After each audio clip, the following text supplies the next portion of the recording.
All right, this is my first content video. Thank you very much.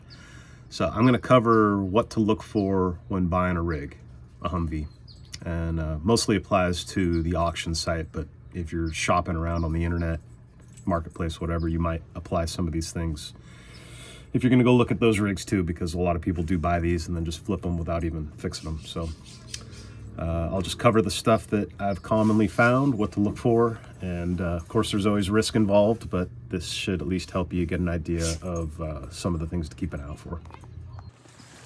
So if you've been on GovPlanet, you know that they give you a whole bunch of photographs, usually over 140 something photographs of the rigs, and they're pretty good about pointing out things that you need to look out for.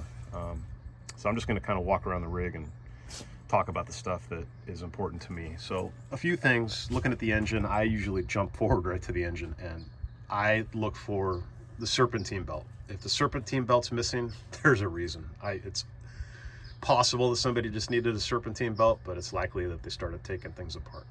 I will never buy a rig where it's got the brake system apart, missing the cap. You also want to make sure that the oil filler cap is there. Also, if it's missing the oil dipstick or the tranny dipstick, those are things I stay away from. I buy them complete. If somebody's torn into something, you don't know what's going on. What the heck? I never saw that. Freaking extra oil cap sitting there. Yeah, the alternator's missing. Again, just you got to have all that stuff, because if it's missing, it's going to cost you an arm and a leg to find it, and then you don't know what else might be screwed up. So again, there's enough out there that are complete that you should be able to find them. Another thing to look for if you're just looking in the videos is make sure it's got the start box. If this connector is connected here, then it's got a start box. Doesn't mean the start box is any good. I'm going to put another video together about how to make a start box, because so many people have trouble with them, and they're really pretty. You can make a simple one. Doesn't need to be so complicated. I'm gonna make sure all the hydraulic lines, this is the cooler lines, but all the lines are connected. A lot of them, they remove the air cleaner, so when you buy them, the air cleaner's usually thrown in the back of the truck, and that's okay. What I'll look for is make sure that this breather tube is, well, I bought them without the air intake connected, and you know, water could potentially get down into the turbo. I bought a couple like that, and they're stored down in Barstow. They don't get a lot of rain. I guess I've just been lucky, but I would be cautious if the air intake is off and that turbo tube is just, the turbo inlet is just sitting there where it could get water. That's just kind of roll the dice on that one, I guess. There's another dude that's got a video, and he brings up a really good point on the start switches. If it's a clean start switch, it's probably a low mile rig. I think that's a great point. Some of them are just, I mean, every time you swipe your hand across it, especially the dudes are wearing gloves, it's going to wear down. So missing gauges, not a big deal. I wouldn't be afraid to buy something that's missing all gauges. The gauges are all kind of junk anyway. Can't really trust them. Don't trust the mileage on any of the odometers. I mean, this one says 786. It might be accurate. I don't know, but you know, some of these rigs get reset, and they will change or not change the odometer. You might buy a rig that's got 30,000 miles on it, but the odometer says it's got 500. Or maybe they swapped in an odometer that's got 40,000 miles, and the rig only has 500. You just can't trust the odometer.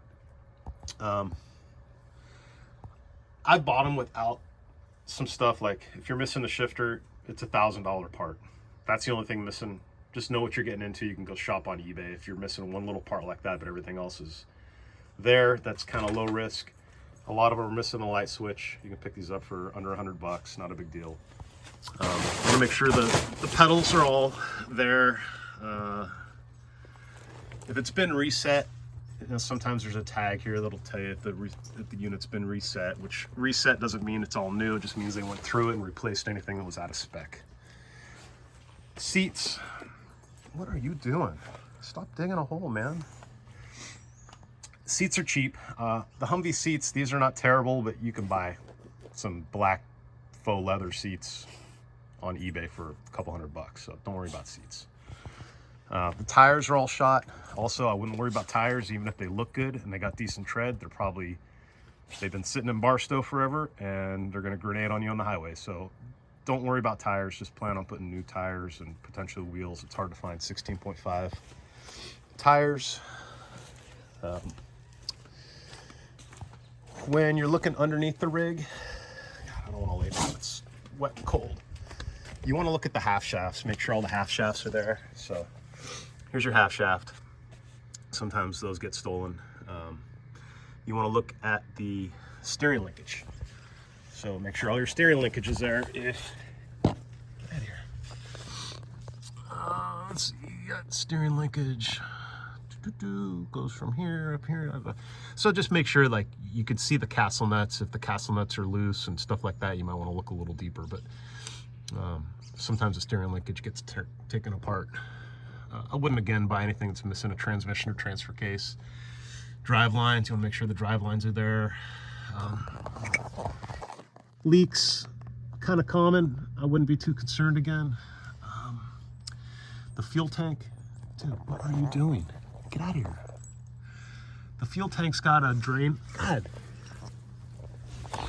Let's see, right here. So if that's missing, that's the drain plug for the fuel tank. Sometimes these things won't, they try and start them at GovPlanet, but if it's got no fuel in it, they're not going to fix anything. I won't spend $2 to put these things back together to make them run. So if it's missing that plug, it could be that they just drained all the fluids to transport it. I bought them with all axle fluids and no fuel. I bought them with fuel and no axle fluids. So you never know what they drain. Yeah, transmission, you know, I wouldn't buy one that's missing the drain plug. Some don't even have the drain plug. What else? Oh God, the fuel pumps are a pain in the ass. Oh, yeah, I don't know. Just get familiar with what these things look like. Go through the videos, spend the time, and you'll start recognizing when there are parts missing, and just stay away from that. The mufflers are typically taken apart as part of the demill process, so usually you find all the parts in the back, and if you don't, that's just a muffler, no big deal. Shit, I think that's kind of it. Maybe if I think of something else, I'll add more, but yeah, all right. Really? You're just gonna hang out and eat grass, huh? Okay, I did think of a couple little things. So this is they call it a PCV valve, but I think it's just it doesn't seem to have any kind of valve effect. It's just a catch can for the engine crankcase recirc. So just maybe meant to, I don't know. There's a different one for deep forging, and these are all taken off. I don't know why they take those off when they demill them, but that'll be missing. Not a big deal. You can get them for 60, 70 bucks. Windshields. There's a guy on eBay that's been selling these for 2 of them for 200 bucks, and they're DOT stamped, and they seem to be pretty legit. So I've just been using that guy. You got to get gaskets, you know, another 50 bucks in gaskets. You get on eBay, you can price all this stuff out. Most of it's all available, especially when you get into like lights and stuff. It's standard. Well, not standard, everything's 24 volt, but you can find LED lights for like 30 bucks, and they work pretty good. So you know, you don't need to restore these per military spec if you don't want to. You can find a lot of 24 volt stuff on eBay and get these things running.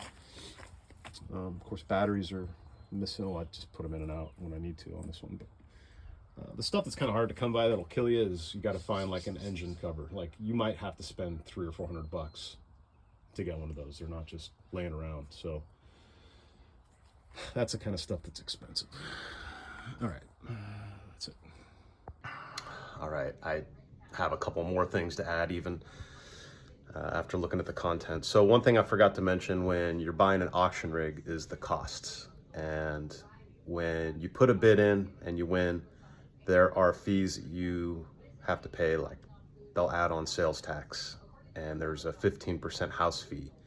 So essentially whatever your bid price is, multiply that by you know, 1.25, and that's probably what you're going to end up paying out the door, then you got to ship it as well. There is some paperwork you got to do, basically a government background check that can take 4 or 6 weeks, sometimes faster, just depends on the backlog.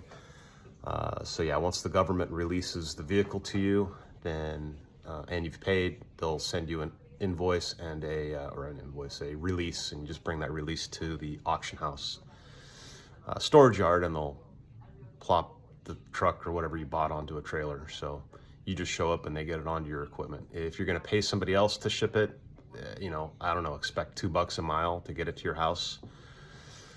And then you better have a way to get it offloaded. So, you know, it just depends on what condition it's in and whatnot, but think about offloading it so you're not putting a huge hardship on the person who's transporting it to you, because they typically just expect to be able to roll things on, roll things off, or, you know, drive them on, drive them off. So have a plan in place, or just go rent a trailer and go pick it up yourself and have fun.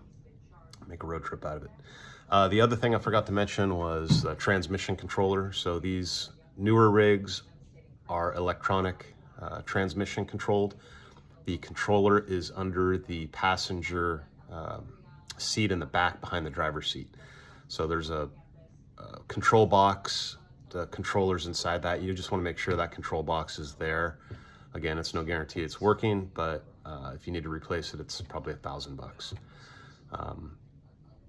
Okay, I think that's it for this stuff, and hit me up with any comments if you think I've missed some important topics, or if you have suggestions, I'll add it to the video. But hopefully this helps you do a little bit of what to look for if you're shopping yourself. So good luck.